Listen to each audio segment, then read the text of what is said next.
Bienvenue à tous dans ce flash.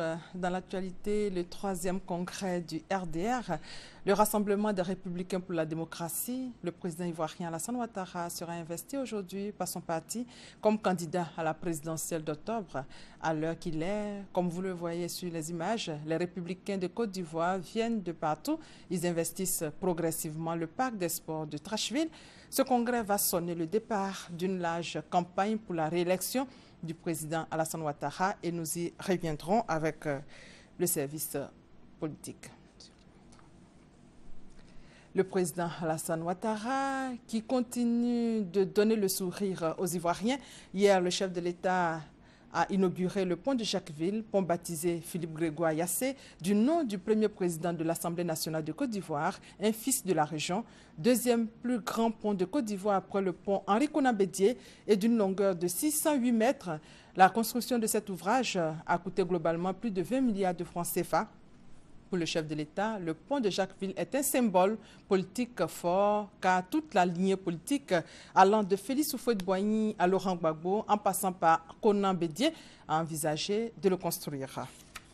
Sur place, les populations se disent soulagées, leur réaction. Sentiment de fierté, sentiment de libération pour un peuple qui avait tant besoin de ce pont pour travailler, pour vivre heureux.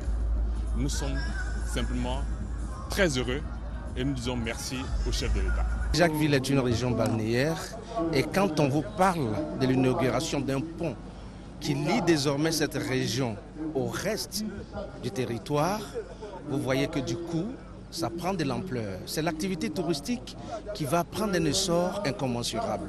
C'est toute la vie sociale et culturelle et économique de la ville de Jacquesville qui va donc prendre un envol certain et qui va donc permettre à toutes ces populations de vivre au même rythme que ceux qui se trouvent à Abidjan, à San Pedro ou encore à Bassam. Ça fait 45 ans que je prends le bac, mes enfants et moi, et je suis vraiment très heureuse pour l'inauguration de ce pont et c'est vraiment avec beaucoup de joie.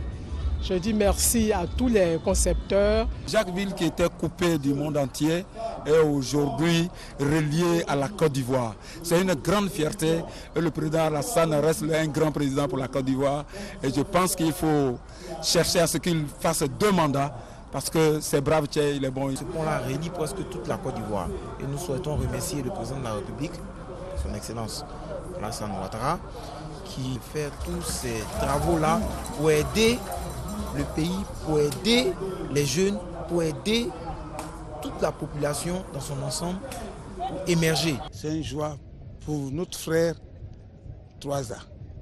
Je suis tellement content grâce au président de la République, M. Alassane Ouattara. Le président a accepté que l'hôpital de Dabou devienne un CHR. C'est notre souhait. Comme lui, il dit qu'il fait. Nous pourrons maintenant participer vraiment au développement de la région. Et sur le plan spirituel aussi, nous pourrons facilement faire nos prières sans difficulté. Je suis très contente, fière même.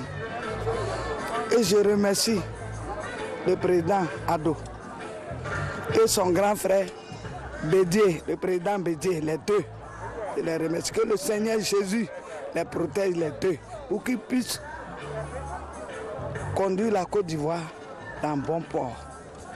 Ça, je suis fier. On célèbre ce dimanche 22 mars la journée mondiale de l'eau, vitale pour l'homme et la sécurité énergétique, essentielle pour l'équilibre environnemental. L'eau est pourtant une denrée rare pour 3 milliards de personnes dans le monde. Pour sensibiliser les peuples aux problèmes d'eau qu'il faudra gérer dans un avenir proche, l'Organisation des Nations Unies a placé cette journée mondiale sous le signe du développement durable. 20% des réserves souterraines sont surexploitées. Si rien n'est fait, la planète devrait faire face à une grave pénurie d'eau d'ici 2030. Au Sénégal, Karim Wade, le fils de l'ancien président Abdoulaye Wade, a été désigné samedi candidat de l'ex-parti au pouvoir pour la prochaine élection présidentielle à 2 jours du verdict attendu de son procès pour enrichissement illicite et corruption. 3 jours après l'attentat du musée de Bardo, en plein cœur de Tunis, la Tunisie parle de nouveaux développements dans l'enquête. Pour autant, le parquet ne révèle aucun détail sur ces développements. Selon le ministère de l'Intérieur, plus de 10 personnes ont été arrêtées. Il s'agit d'individus impliqués de manière directe ou indirecte dans l'attaque. L'attentat contre le musée du Bardo à Tunis a fait 21 morts il y a 3 jours. Ici, en Côte d'Ivoire, les pays de la sous-région ont planché sur l'avenir de la poste à Bassam, rencontre qui a eu lieu du 18 au 20 mars. Que doit-on retenir de cette réunion? Pour en parler, le magazine du dimanche reçoit pour vous tout à l'heure Akabrou, secrétaire exécutif de la conférence des postes des États de l'Afrique de l'Ouest. Rappelons pour terminer que le président Alassane Ouattara sera désigné par son parti, le RDR, ce dimanche, candidat à sa succession. Et c'est au Palais des Sports de Trècheville. Toute l'équipe du service politique déployée sur place vous fera vivre ou revivre les temps forts de ce 3e congrès du RDR dans nos prochaines éditions. Rendez-vous donc tout à l'heure à 13 h. Merci de votre...